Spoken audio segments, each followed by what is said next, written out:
Hallelujah. ನಮ್ಮ ಕರ್ತನಾದ ಯೇಸು ಕ್ರಿಸ್ತನ ನಾಮದಲ್ಲಿ ನಿಮ್ಮೆಲ್ಲರಿಗೂ ಶುಭಗಳು. Good morning. ಬೆಳಗಾಯ್ತು ಪ್ರಿಯರೇ, ಎಚ್ಚರಗೊಂಡಿದ್ದೀರಾ? ನೀವು ಯಾವ್ಯಾವ ಸ್ಥಳದಿಂದ ವೀಕ್ಷಿಸ್ತಾ ಇದ್ದೀರಿ, ಯಾವ ಸಮಯದಲ್ಲಿ ವೀಕ್ಷಿಸ್ತಾ ಇದ್ದೀರಿ ಎಂದು ದಯವಿಟ್ಟು ಲೈವ್ ಚಾಟ್ನಲ್ಲಿ ಕೆಲವೊಮ್ಮೆ ಆದರೂ ನಿಮ್ಮ ಹೆಸರು, ಊರು, ನಿಮ್ಮ ಟೈಮ್ ನೀವು ಟೈಪ್ ಮಾಡಿ ಕಳಿಸುವುದಾದರೆ ನಮಗೆ ಎಷ್ಟೋ ಸಹಕಾರ ನೀಡಿದಂತಿರುತ್ತೆ. ನಿಮ್ಮೆಲ್ಲರಿಗೂ ಅನುಕೂಲವಾಗಿ ದೇವರ ವಾಕ್ಯವನ್ನು ಹಂಚಿಕೊಳ್ಳುವುದಕ್ಕಾಗಿಯೂ ದೇವರು ಕೊಟ್ಟ ಸಂದೇಶ ಸಾರುವುದಕ್ಕಾಗಿಯೂ ಸಹಕರಿಸಿದವರಾಗಿರ್ತೀರಿ. ಬನ್ನಿರಿ, ಈ ದಿನ ದೇವರ ವಾಕ್ಯ ಧ್ಯಾನಿಸೋಣ. ಪರಿಶುದ್ಧ ದೇವರೇ, ನಿಮಗೆ ವಂದನೆಗಳು. ಬೆಳಗಾದ ಕೂಡಲೇ ನಮ್ಮ ದೇವರ ಸನ್ನಿಧಿ ಹುಡುಕಬೇಕು ಎಂಬ ಆಸೆ, ನಮ್ಮ ದೇವರ ಮಾತು ಕೇಳಬೇಕೆಂಬ ಕೋರಿಕೆ ದಯಪಾಲಿಸಿರಿ ಎಂದು ಕ್ರಿಸ್ತನ ನಾಮದಲ್ಲಿ ಬೇಡುತ್ತೇವೆ ತಂದೆಯೇ, ಆಮೇನ್. ಕಳೆದ ರಾತ್ರಿ ಪ್ರಶಾಂತವಾಗಿ ನಿದ್ರೆ ಮಾಡಿದ್ದೀರಾ ಪ್ರಿಯರೇ? ಯಾವಾಗ ಬೆಳಗಾಗುತ್ತೆ ಎಂಬುದಾಗಿ ಕೆಲವರು ರಾತ್ರಿಯೆಲ್ಲ ಕಳವಳದೊಂದಿಗೇ ಮಲಗುತ್ತಾರೆ. ಬೆಳಗ್ಗೆ ಒಂದು ಫ್ಲೈಟ್ ಹಿಡಿಯಬೇಕಾದ್ರೆ, ಇಲ್ಲವೇ ಒಂದು ಟ್ರೈನ್ ಕ್ಯಾಚ್ ಮಾಡಬೇಕಾದ್ರೆ, ಒಂದು ಸ್ಥಳಕ್ಕೆ ಪ್ರಯಾಣ ಮಾಡಿ ಹೋಗಬೇಕಾದ್ರೆ, ಒಂದು ಎಕ್ಸಾಮ್ ಬರೆಯಬೇಕಾದ್ರೆ, ಒಂದು ಇಂಟರ್ವ್ಯೂವಿಗೆ ಹೋಗಬೇಕಾದ್ರೆ, ಇನ್ನೂ ಏನಾದರೂ ಮುಖ್ಯ ನಿರ್ಣಯಗಳನ್ನು ಮಾಡಬೇಕಾದಾಗ ರಾತ್ರಿಯಲ್ಲಿ ಬಹಳಷ್ಟು ಜನರಿಗೆ ನಿದ್ರೆ ಬರೋದಿಲ್ಲಂತೆ.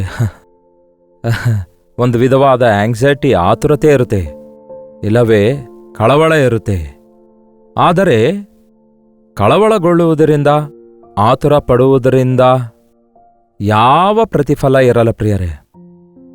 ನಿಮ್ಮ ಭಾರವನ್ನೆಲ್ಲ ಯೆಹೋವನ ಮೇಲೆ ಹಾಕಿರಿ, ಆತನೇ ಹೊತ್ತುಕೊಳ್ತಾನೆ.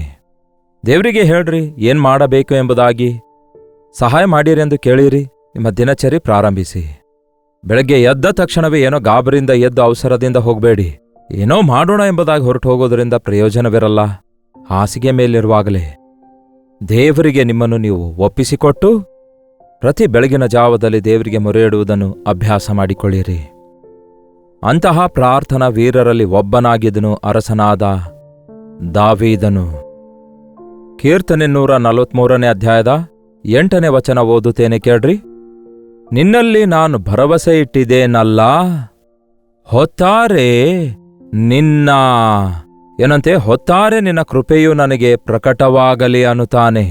ನಿನ್ನಲ್ಲಿ ನಾನು ನಂಬಿಕೆ ಇಟ್ಟಿದ್ದೇನೆ.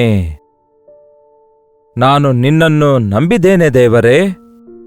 ನನ್ನ ಮುಂದೆ ಎಷ್ಟೋ ಹೋರಾಟಗಳಿವೆ, ಪರೀಕ್ಷೆಗಳಿವೆ, ಶೋಧನೆಗಳಿವೆ, ಶ್ರಮೆಗಳಿವೆ, ಕೆಲಸಗಳಿವೆ, ಕಷ್ಟಗಳಿವೆ. ಆದರೆ ನಿನ್ನನ್ನು ನಂಬಿದ್ದಕ್ಕೆ ನಾನು ಕಳೆದ ರಾತ್ರಿ ಪ್ರಶಾಂತವಾಗಿ ನಿದ್ದೆ ಮಾಡಿದ್ದೇನೆ. ಯಾವನ ಮನಸ್ಸು ನಿನ್ನ ಮೇಲೆ ಆತುಕೊಳ್ಳುವುದೋ ಅವನಿಗೆ ಪೂರ್ಣ ಶಾಂತನಾಗಿ ಕಾಪಾಡುವಿ ಎಂಬ ಮಾತಿನ ಪ್ರಕಾರ ಹಾಯಾಗಿ ದೇವರ ಸನ್ನಿಧಿಯಲ್ಲಿ ನಿಮ್ಮ ಭಾರಗಳನ್ನೆಲ್ಲ ಇಳಿಸಿಕೊಂಡ ನಂತರ ನೀವು ನಿದ್ರಿಸುವವರಾಗಿರ್ತೀರಿ. ಬೆಳಗ್ಗೆ ಎದ್ದ ತಕ್ಷಣವೇ ಯೆಹೋವನೇ, ನಿನ್ನಲ್ಲಿ ಭರವಸೆ ಇಟ್ಟಿದ್ದೇನಲ್ಲ, ಹೊತ್ತಾರೆ ನಿನ್ನ ಕೃಪೆಯು ನನಗೆ ಪ್ರಕಟವಾಗಲಿ. ಪ್ರಭುವೇ, ನಿನ್ನನ್ನೇ ನಂಬಿದ್ದೇನೆ. ನೀನು ಏನು ಹೇಳಿದ್ರೂ ಅದನ್ನು ಮಾಡುವಂತೆ ನಂಬಿದ್ದೇನೆ. ದೇವರೇ, ನೀವು ಏನೇ ಹೇಳಿದ್ರೂ ಅದು ನನ್ನ ಒಳ್ಳೆಯದಕ್ಕಾಗಿಯೇ ಹೊರತು ನನ್ನ ಹಾನಿಗೋಸ್ಕರ ಅಲ್ವೇ ಅಲ್ಲ. ಹಾಗಾಗಿ ನಿಮ್ಮ ಕೃಪೆಯ ವಾರ್ತೆಗೋಸ್ಕರ, ಅಂದರೆ ನಿಮ್ಮ ಮಾತಿಗೋಸ್ಕರ ನಾನು ಕಾದುಕೊಂಡಿದ್ದೇನೆ. ನಿಮ್ಮ ಮಾತು ನನಗೆ ಕೇಳಿಸಲಿ. ಉದಯದಲ್ಲಿ ನಿಮ್ಮ ಕೃಪೆಯ ವಾರ್ತೆ ನನಗೆ ಕೇಳಿಸಲಿ. ನನ್ನ ಮನಸ್ಸು ನಿನ್ನಲ್ಲಿಯೇ ಇಟ್ಟಿದ್ದೇನೆ. ನಾನು ನಡೆಯತಕ್ಕ ಮಾರ್ಗವನ್ನು ತಿಳಿಸು. ದಿ ಬೆಸ್ಟ್ ಪ್ರೇಯರ್ ಇದು. ದೇವರೇ, ನಿಮ್ಮನ್ನೇ ನಂಬಿದ್ದೇನೆ. ವಾಡಿಕೆ ಭಾಷೆಯಲ್ಲಿ ಹೇಳೋಣ, ದೇವರೇ, ನಿಮ್ಮನ್ನೇ ನಂಬಿದ್ದೇನೆ. ನೀವೇನು ಹೇಳ್ತೀರೋ ಕೇಳಬೇಕಂದ್ಕೊಂಡಿದ್ದೇನೆ. ನಿಮ್ಮ ಮಾರ್ಗ ಏನೆಂದು ತಿಳಿದುಕೊಳ್ಳಬೇಕಂದ್ಕೊಳ್ತಿದ್ದೇನೆ. ನಿಮ್ಮ ಚಿತ್ತಾನುಸಾರವಾಗಿ ನನ್ನನ್ನು ನಡೆಸಿರಿ ಎಂಬುದಾಗಿ ಒಂದು ಪ್ರಾರ್ಥನೆ ಮಾಡಿಕೊಂಡು ನಿಮ್ಮ ದಿನವನ್ನು ಪ್ರಾರಂಭಿಸೋದಾದರೆ ಇಡೀ ದಿನವೆಲ್ಲ ದೇವರ ಸಹಾಯವನ್ನು ನೀವು ಕಾಣ್ತೀರಿ. ಬೆಳಗ್ಗೆ ಟೈಮ್ ಇಲ್ಲ ಅನ್ಬೇಡಿ. ರಾತ್ರಿ ಎಲ್ಲಾ ಕೆಲಸ ಮುಗಿಸಿಕೊಂಡು ಪ್ರಾರ್ಥಿಸ್ತೇನೆ ಅಂತ ಹೇಳಬೇಡಿ. ಅಲ್ಲಿ ನಷ್ಟ ಹೋದೆ, ಇಲ್ಲಿ ಮೋಸ ಹೋದೆ, ಈ ದಿನವೆಲ್ಲ ವೇಸ್ಟ್ ಆಗ್ಬಿಡ್ತು, ನನ್ನ ಬದುಕೆಲ್ಲ ವೇಸ್ಟ್ ಆಗ್ಬಿಡ್ತು ಅನ್ನೋದ್ರಿಂದ ಏನು ಪ್ರಯೋಜನ ಇಲ್ವಲ್ಲ. ಉದಯದಲ್ಲಿಯೇ ದೇವರೇ, ನೀವು ಏನಂತೀರಿ ಹೇಳ್ರಿ ಎಂದು ಕೇಳಿ ಆತನು ಹೇಳಿದಂತೆ ಮಾಡ್ರಿ. ಆಗ ನೀವು ಮಾಡಿದ್ದೆಲ್ಲ ಸಫಲಗೊಳ್ಳುತ್ತೆ, ಫೇಲ್ಯೂರ್ಸೇ ಇರಲ್ಲ. ನಮ್ಮ ದೇವರು ಒಳ್ಳೊಳ್ಳೆ ಸಲಹೆಗಳನ್ನು ಕೊಡುವಾತನಾಗಿದ್ದಾನೆ, ಸಮಸ್ತವನ್ನು ಅರಿತವನಾಗಿದ್ದಾನೆ. ಆತನು ಒಂದು ಟಾಸ್ಕ್, ಒಂದು ಕಷ್ಟಕರವಾದ ಕೆಲಸ ನಿಮಗೆ ಕೊಟ್ಟಾಗ್ಲೂ ಕೂಡ ಸಾಮರ್ಥ್ಯ ಕೊಡುವಾತನಾಗಿದ್ದಾನೆ. ದೇವರೇ, ನಾನು ನಿಮ್ಮ ಕಡೆಗೆ ತಿರುಗಿಕೊಳ್ತಿದ್ದೇನೆ. ನನ್ನೊಂದಿಗೆ ಮಾತಾಡ್ರಿ. ನನ್ನ ಮನಸ್ಸು ನಿಮ್ಮಲ್ಲೇ ಇಟ್ಟಿದ್ದೇನೆ. ನಾನು ನಡೆಯಬೇಕಾದ ಮಾರ್ಗ ನನಗೆ ತಿಳಿಯಪಡಿಸಿರಿ. ನಾನು ಮಾಡಬೇಕಾದ ಕೆಲಸ ನನಗೆ ತಿಳಿಯಪಡಿಸಿರಿ ಎಂದು ಹೀಗೆ ಪ್ರತಿ ಉದಯದಲ್ಲಿ ಪ್ರಿಯರೇ ಪ್ರಾರ್ಥನೆಯೊಂದಿಗೆ ನಿಮ್ಮ ದಿನವನ್ನು ಪ್ರಾರಂಭಿಸಿ ನೋಡಿ. ಎಷ್ಟು ವ್ಯತ್ಯಾಸ ಇರುತ್ತೆ ನಿಮ್ಮ ಬದುಕಿನಲ್ಲೆಂದು ನೀವೇ ಅರ್ಥ ಮಾಡಿಕೊಳ್ತೀರಿ. ಆಗಾಗ್ಗೆ ಅಲ್ಲ ಪ್ರಿಯರೇ, ಪ್ರತಿ ದಿನ ನಿಮ್ಮನ್ನೇ ನಂಬಿದ್ದೇನೆ ದೇವ್ರೆ. ನೀವೇನ್ ಹೇಳ್ತೀರೋ ಅದನ್ನು ಮಾಡ್ತೇನೆ. ನನಗೆ ಯಾವ ಕಡೆ ಹೋಗಂದ್ರೆ ಆ ಕಡೆ ಹೋಗ್ತೇನೆ ದೇವ್ರೆ. ನಿಮ್ಮ ಚಿತ್ತದಲ್ಲಿ ನನ್ನನ್ನು ನಡೆಸಿರಿ. ನಿಮ್ಮ ಮಾರ್ಗಗಳನ್ನು ನನಗೆ ತಿಳಿಯಪಡಿಸಿರಿ. ಯೆಹೋವನೇ, ನಿನ್ನನ್ನೇ ಮೊರೆ ಹೊಕ್ಕಿದ್ದೇನೆ. ಶತ್ರುಗಳಿಂದ ನನ್ನನ್ನು ಬಿಡಿಸು. ನಾನು ನಿಮ್ಮ ನೆರಳಲ್ಲಿ ನಡೆಯುತ್ತೇನೆ, ನೀವೇ ನನ್ನ ಮುಂದೇರಿ. ಇನ್ನೊಂದು ರೀತಿಯಲ್ಲಿ ಹೇಳಬೇಕಾದ್ರೆ, ದೇವರೇ, ಈ ದಿನವಿಡೀ ನೀವೇ ನನ್ನ ಮುಂದೇರಿ. ನಿಮ್ಮ ನೆರಳಿನಲ್ಲಿ ನಾನಿರ್ತೇನೆ, ನಿಮ್ಮ ಹಿಂದೆ ನಾನಿರ್ತೇನೆ, ನಿಮ್ಮ ನೆರಳಲ್ಲಿ ನಾನಿರ್ತೇನೆ. ಏನ್ ಪ್ರಿಯರೇ, ನೋಡಿ, ನಮ್ಮ ಮಕ್ಕಳು ಬೇರೆ ಮಕ್ಕಳೊಂದಿಗೆ ಜಗಳ ಆಡುವಾಗ, ಬೇರೆಯವರು ತಂದೆ ತಾಯಿಗಳು ಮಕ್ಕಳನ್ನು ಹೊಡೆಯಲು ಬಂದಾಗ ನಮ್ಮ ಮಕ್ಕಳು ತಂದೆ ತಾಯಿಗಳ ಹಿಂದೆ ಬಂದು ಮುಚ್ಕೊಳ್ತಾರೆ. ಬಂದಿರುವಂತಹ ವ್ಯಕ್ತಿಗಳಿಗೆ ತಂದೆ ತಾಯಿಗಳೇ ಉತ್ತರ ಕೊಡುವವರಾಗಿರ್ತಾರೆ. ಮಗನಿಗೆ ಹಾನಿಯಾಗದಂತೆ ನೋಡಿಕೊಳ್ತಾರೆ. ಹಾಗೆಯೇ ನಮ್ಮ ಪರಮ ತಂದೆ ನಿಮ್ಮನ್ನು ಕಾಯ್ದು ಕಾಪಾಡುವಾತನಾಗಿದ್ದಾನೆ. ಆತನನ್ನು ಆಶ್ರಯಿಸಿದವರಿಗೆ ಯಾವತ್ತೂ ಆತನು ಕೇಡು ಮಾಡಲ್ಲ, ಬಿಟ್ಟು ಬಿಡಲ್ಲ, ತಳ್ಳಿ ಹಾಕಲ್ಲ. ಯೆಹೋವನೇ, ನಿನ್ನನ್ನೇ ಮೊರೆ ಹೊಕ್ಕಿದ್ದೇನೆ. ನನ್ನ ಶತ್ರುಗಳಿಂದ ನನ್ನನ್ನು ಬಿಡಿಸು. 10ನೇ ವಚನ, ನನ್ನ ದೇವರು ನೀನಲ್ಲವೋ? ನಿನ್ನ ಚಿತ್ತದಂತೆ ನಡೆದುಕೊಳ್ಳುವುದನ್ನು ನನಗೆ ಕಲಿಸು. ನೀವೇ ನನ್ನ ದೇವರು, ನೀವೇ ನನ್ನ ಒಡೆಯನು, ನೀವೇ ನನ್ನ ಮಾರ್ಗದರ್ಶಿ, ನೀವೇ ನನ್ನ ತಂದೆ, ನೀವೇ ನನಗೆ ಸಮಸ್ತವೂ ಆಗಿದ್ದೀರಿ. ನಿಮ್ಮ ಚಿತ್ತಾನುಸಾರವಾಗಿ ನಡೆದುಕೊಳ್ಳುವಂತೆ ನನಗೆ ಕಲಿಸಿಕೊಡಿರಿ. ಕೇಳಿದ್ರ ಪ್ರಿಯರೇ, ದೇವರ ಚಿತ್ತ ಮಾಡುವುದನ್ನು ಕಲಿತುಕೊಳ್ಳಬೇಕು. ತಿರುಗಿ ಬೀಳುವುದು ಕಲಿಯುವ ಅಗತ್ಯವಿಲ್ಲ, ಅದು ಸ್ವತಃವಾಗಿಯೇ ಬರುತ್ತೆ. ಹಳೆ ಆದಾಮನ ಸ್ವಭಾವವಾಗಿರುವ ತಿರುಗಿ ಬೀಳುವಂಥದ್ದು ಅವಿಧೇಯತೆ ನಾವು ನಮ್ಮ ಮಕ್ಕಳಿಗೆ ಕಲಿಸುವ ಅಗತ್ಯವಿಲ್ಲ, ನಾವು ಕಲಿಯುವ ಅಗತ್ಯವಿಲ್ಲ. ಆ ಹಳೆ ಆದಾಮನ ಸ್ವಭಾವ ಮಕ್ಕಳು ಬೆಳೆಯುತ್ತಿರುವಾಗ ಆ ಮಕ್ಕಳ ಹೃದಯದೊಳಗೆ ಮೂಢತ್ವ ಮೂಡಿಬರುತ್ತೆ. ಆದರೆ ನಾವು ಕಲಿತುಕೊಂಡು ನಮ್ಮ ಮಕ್ಕಳಿಗೆ ಕಲಿಸಬೇಕಾದದ್ದೇನೆಂದರೆ ವಿಧೇಯತ್ವ, ದೇವರ ನಿರ್ಣಯಗಳನ್ನು ಅಂಗೀಕರಿಸುವಂಥದ್ದು, ದೇವರ ಚಿತ್ತಾನುಸಾರವಾಗಿ ಪ್ರವರ್ತಿಸುವಂಥದ್ದು ಕಲಿತುಕೊಳ್ಳಬೇಕು. ಇದು ಪಾಸ್ಟರ್ ಅವರು ಕಲಿಸುವಂಥದ್ದಲ್ಲ, ತಂದೆ ತಾಯಿಗಳು ಕಲಿಸಿಕೊಡುವಂಥದ್ದಲ್ಲ. ಆದರೆ ದೇವರ ಪಾದ ಸನ್ನಿಧಿಯಲ್ಲಿ ಕೂತ್ಕೊಂಡು ಆತನ ವಾಕ್ಯ ಧ್ಯಾನಿಸುತ್ತಾ ಇರುವಾಗ ಪರಿಶುದ್ಧಾತ್ಮ ದೇವರು ನಮಗೆ ನಮ್ಮ ಹೃದಯಗಳನ್ನು ಸರಿಪಡಿಸಿ ನಮ್ಮ ಆದರಣೆಯ ಕರ್ತನಾಗಿ ನಮ್ಮನ್ನು ಸರ್ವಸತ್ಯದಲ್ಲಿ ನಡೆಸುತ್ತಾನೆ.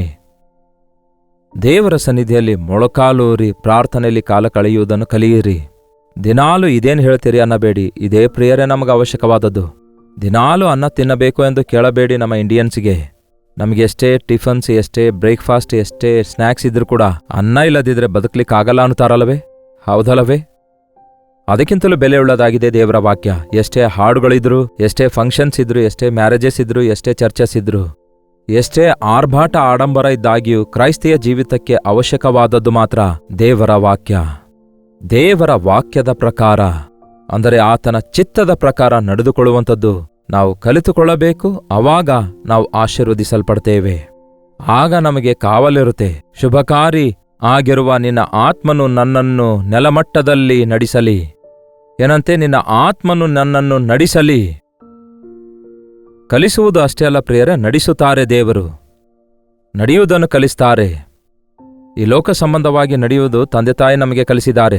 ಆದರೆ ಆಧ್ಯಾತ್ಮಿಕವಾಗಿ ನಡೆಯುವುದನ್ನು, ಕರ್ತನ ಮಾರ್ಗದಲ್ಲಿ ನಡೆಯುವುದನ್ನು, ದೇವರ ರಾಜ್ಯದ ವಾರಸುದಾರರಾಗಿ ನಡೆಯುವುದನ್ನು, ದೇವರ ಚಿತ್ತಾನುಸಾರವಾಗಿ ನಡೆಯುವಂಥದ್ದನ್ನು ದೇವರ ಆತ್ಮನು ನಮ್ಮ ಪಕ್ಷದಲ್ಲಿದ್ದು ನಮ್ಮನ್ನು ಸರ್ವಸತ್ಯದೊಳಗೆ ನಡೆಸುತ್ತಾನೆ. ನೀವು ಆತ್ಮದಲ್ಲಿ ಪ್ರಾರ್ಥಿಸಿರಿ. ದೇವರಿಗೆ ನಿಮ್ಮನ್ನು ನೀವು ಸಮರ್ಪಿಸಿಕೊಳ್ಳಿರಿ. ಆತನಿಗಿಂತ ಮುಂದೆ ಹೋಗಬೇಡಿ, ಆತನ ಹಿಂದೆ ಹೋಗಿರಿ. ಆತನ ಹಿಂದೆಯೇ ಇರಿ. ದೇವರೇ, ನೀವೇ ನನ್ನ ಮುಂದಿದ್ದು ನನ್ನನ್ನು ನಡೆಸಿರಿ. ನಿಮ್ಮ ಚಿತ್ತವನ್ನೇ ನಾನು ಮಾಡ್ತೇನೆ. ನಿಮ್ಮ ಉದ್ದೇಶಗಳನ್ನು ನಾನು ಸಫಲಗೊಳಿಸ್ತೇನೆ. ನನಗೆ ಕಲಿಸಿಕೊಡಿರಿ ದೇವರೇ, ನನ್ನನ್ನು ನಡೆಸಿರಿ ದೇವರೇ ಎನ್ನುವಂಥದ್ದೇ ಪ್ರೇರೆ ನಾವು ಮಾಡಬೇಕಾದ ಪ್ರಾರ್ಥನೆಯಾಗಿದೆ. ಬೆಳಗ್ಗೆ ಎದ್ದ ತಕ್ಷಣವೇ ಈ ದಿನ ನಮಗೆ ದುಡ್ಡು ಬೇಕಾಗಿದೆ ದೇವರೇ, ಅದು ಬೇಕು ಇದು ಬೇಕು ಎಂದು ಏನೇನೋ ಬೇಡಿಕೊಳ್ತಾ ಇದ್ದೀರಿ. ಆದರೆ ನಿಮಗೆ ಎಷ್ಟೇ ದುಡ್ಡು ಬಂದರೂ ಆ ದುಡ್ಡು ಹೇಗೆ ಖರ್ಚು ಮಾಡಬೇಕೆಂದು ಗೊತ್ತಿಲ್ಲದಿರುವಾಗ ಯಾವಾಗಲೂ ಬರಗಾಲ ಸಾಲವೇ ಇರುತ್ತೆ ಅಲ್ಲವೋ? ನಿಮಗೆ ಎಷ್ಟೇ ಬಲ ಇದ್ರೂ ಆ ಬಲವನ್ನು ಹೇಗೆ ಉಪಯೋಗಿಸಬೇಕೆಂದು ಗೊತ್ತಿಲ್ಲದಿರುವಾಗ ಅದೆಲ್ಲ ನಿರುಪಯೋಗ ಆಗ್ಬಿಡ್ತದಲ್ಲವೇ? ಎಷ್ಟು ಸಮಯ ಇದೆ ನೋಡಿ. ಈ ಸಮಯ ಹೇಗೆ ಉಪಯೋಗಿಸಬೇಕೆಂದು ಗೊತ್ತಿಲ್ಲದಕ್ಕೆ ಈ ದಿನ ನಾವು ಸಮಯವನ್ನು ವ್ಯರ್ಥ ಮಾಡಿಕೊಂಡು ಮೂರ್ಖರಾಗಿಯೇ ಉಳ್ಕೊಳ್ತಿದ್ದೇವೆ. ಕಲಿತುಕೊಳ್ಳಿರಿ. ಪರಿಶುದ್ಧಾತ್ಮ ದೇವರು ನಿಮ್ಮ ಹಣ ಹೇಗೆ ಬಳಸಬೇಕು, ನಿಮ್ಮ ಸಮಯ ಹೇಗೆ ಬಳಸಬೇಕು, ನೀವು ಹೇಗೆ ಬದುಕಬೇಕು, ನೀವು ದೇವರಿಗೋಸ್ಕರ ಹೇಗೆ ಬದುಕಬೇಕು, ಈ ದಿನಕ್ಕಾಗಿ ನಿಮಗೋಸ್ಕರ ದೇವರ ಪ್ರಣಾಳಿಕೆ ಏನಾಗಿದೆ ಎಂಬುದನ್ನು ತಿಳಿಯಪಡಿಸುತ್ತಾನೆ. ಅದಕ್ಕೆ ಮೊಳಕಾಲೂರಿ ಪ್ರಾರ್ಥನೆಯೊಂದಿಗೆ ನಿಮ್ಮ ದಿನಚರಿಯನ್ನು ಪ್ರಾರಂಭಿಸಿ. ಯೆಹೋವನೇ, ನಿನ್ನ ಹೆಸರಿನ ನಿಮಿತ್ತ ನನ್ನನ್ನು ಉಜ್ಜೀವಿಸಮಾಡು. ನಿನ್ನ ನೀತಿಗನುಸಾರವಾಗಿ ನನ್ನ ಪ್ರಾಣವನ್ನು ವಿಪತ್ತಿನಿಂದ ಬಿಡಿಸು. ಖಚಿತವಾಗಿಯೂ ಪ್ರತಿದಿನ ಈ ದಿನ ನನಗೆ ಯಾವ ಶ್ರಮೆ ಇಲ್ಲ ಎನ್ನುವಂಥವರು ಯಾರೂ ಇಲ್ಲ ಎಂದು ನಾನು ನಂಬುತ್ತೇನೆ. ಒಂದಲ್ಲ ಒಂದು ಶ್ರಮೆ ಶಾರೀರಿಕ, ಮಾನಸಿಕ, ಆತ್ಮಿಕವಾಗಿ ಎಲ್ಲರಿಗೂ ಇದ್ದಿರುತ್ತೆ. ಒಂದಲ್ಲ ಒಂದು ಹೋರಾಟ ನಾವು ಎದುರಿಸಬೇಕಾಗತ್ತೆ. ಆದರೆ ಬೆಳಗ್ಗೆಯೇ ದೇವರ ಕೈ ಹಿಡ್ಕೊಂಡು ನಾವು ನಡೆಯಲು ಆರಂಭಿಸುವುದಾದರೆ ಮೇಲಿಂದ ಮೇಲೆ ಶ್ರಮೆಗಳೊಳಗಿಂದ ಹೊರಗೆ ಬರ್ತೇವೆ. ಯಾವ ಅಪಾಯವಿಲ್ಲದಂತೆ ಮುಂದೆ ಸಾಗುತ್ತೇವೆ. ಶದ್ರಕ್, ಮೇಷಕ್, ಅಬೇದ್ನೆಗೋ ಅವರಿಗೆ ಶ್ರಮೆ ಬಂತು. ಆದರೆ ಅವರು ಅಗ್ನಿಯೊಳಗಿಂದ ಹೊರಗೆ ಬಂದಾಗ ಅವರ ತಲೆ ಕೂದಲು ಕೂಡ ಸುಡಲಿಲ್ಲ. ದಾನಿಯೇಲನಿಗೂ ಶ್ರಮೆ ಬಂತು. ಆದರೆ ಸಿಂಹಗಳ ಗವಿಯೊಳಗಿಂದ ಹೊರಗೆ ಬಂದಾಗ ದಾನಿಯೇಲನ ದೇವರೇ ನಿಜವಾದ ದೇವರೆಂದು ನಿರೂಪಿಸಿದ. ದೇವರು ನಮ್ಮ ಸಂಗಡ ಇರುವಾಗ ಅದು ಅಗ್ನಿಗುಂಡಿಯಾಗಿರಲಿ ಅಥವಾ ಸಿಂಹಗಳ ಗವಿಯಾಗಲಿ, ಅದು ಎಂಥದೇ ಹೋರಾಟವಾಗಿರಲಿ, ಎಂಥದೇ ಶ್ರಮೆಯಾಗಿರಲಿ,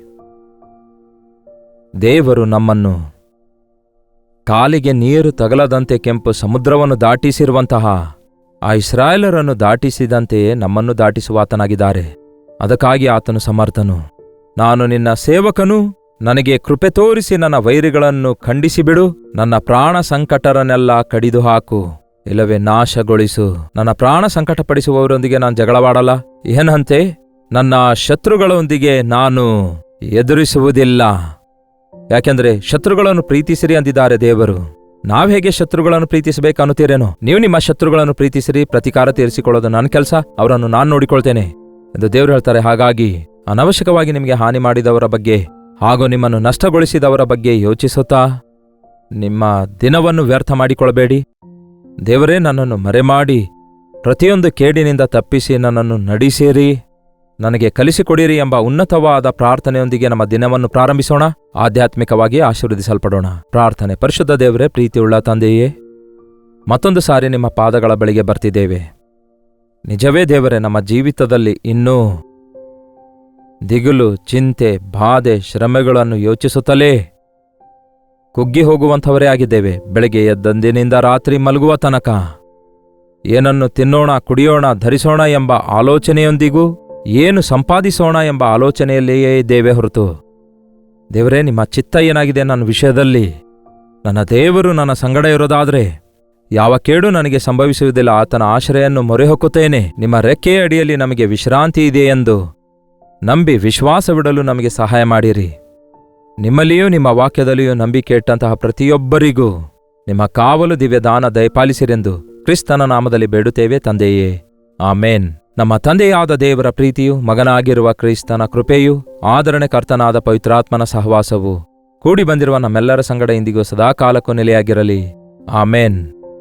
ದೇವರಿಗೆ ಸ್ತೋತ್ರ. ನಿಮ್ಮ ಪ್ರಾರ್ಥನಾ ಮನವಿಗಳು 8939731313 ನಂಬರ್ಗೆ ಹಾಗೂ ಇತರ ದೇಶದಿಂದ ವೀಕ್ಷಿಸುವುದಾದರೆ ಕೊಡಲ್ಪಟ್ಟಿರುವಂತಹ ಇದೇ ನಂಬರ್ಗೆ ಒಂದು ಟೆಕ್ಸ್ಟ್ ಆಗಲಿ ಇಲ್ಲವೇ ವಾಯ್ಸ್ ಮೆಸೇಜ್ ಕಳಿಸಿಕೊಡಿರಿ. ನಿಮ್ಮ ಪಕ್ಷದಲ್ಲಿ ಪ್ರಾರ್ಥಿಸ್ತಿದ್ದೇವೆ. ದಿನಗಳು ಕಳೆದು ಹೋಗ್ತಿವೆ. ಈಗ ಜೂನ್ ತಿಂಗಳು ಮುಗಿಲಿಕ್ಕೆ ಬಂದಿದೆ. ಈಗಾಗಲೇ ನಿಮ್ಮ ಮಕ್ಕಳು ಸ್ಕೂಲ್ಗೆ ಹೋಗ್ತಿದ್ದಾರೆ ಹಾಗೂ ಅನೇಕ ವಿಷಯಗಳಲ್ಲಿ ಬದಲಾವಣೆಗಳು ಆಗುತ್ತಲೇ ಇವೆ. ಆದರೆ ಮಾರ್ಪಡದ ದೇವರು ನಮ್ಮ ಸಂಗಡ ಇದ್ದಾರೆ. ಎಲ್ಲಾ ಸ್ಥಿತಿಗತಿಗಳಲ್ಲಿ ನಮ್ಮ ಪ್ರತಿಯೊಂದು ಅವಶ್ಯಕತೆ ತೀರಿಸ್ತಾರೆ. ನಿಮ್ಮ ಪ್ರಾರ್ಥನಾ ಮನವಿಗಳನ್ನು ಕಳಿಸಿಕೊಡಿರಿ. ನಿಮಗಾಗಿ ಪ್ರಾರ್ಥಿಸ್ತಿದ್ದೇವೆ. ನೀವು ಪ್ರಾರ್ಥಿಸಿರಿ, ತಪ್ಪದೇ ದೇವರು ಉತ್ತರಿಸ್ತಾರೆ. ಕರ್ತನ ಚಿತ್ತವಿರುವುದಾದರೆ ಮತ್ತೆ ನಾಳೆ ಇದೇ ಅನುದಿನದ ಧ್ಯಾನ ಎಂಬ ಕಾರ್ಯಕ್ರಮದಲ್ಲಿ ಮತ್ತೊಮ್ಮೆ ಭೇಟಿಯಾಗೋಣ. ಅಲ್ಲಿವರೆಗೂ ದೇವರ ಮಹಾಕೃಪೆ ನಿಮ್ಮೆಲ್ಲರೊಂದಿಗಿರಲಿ.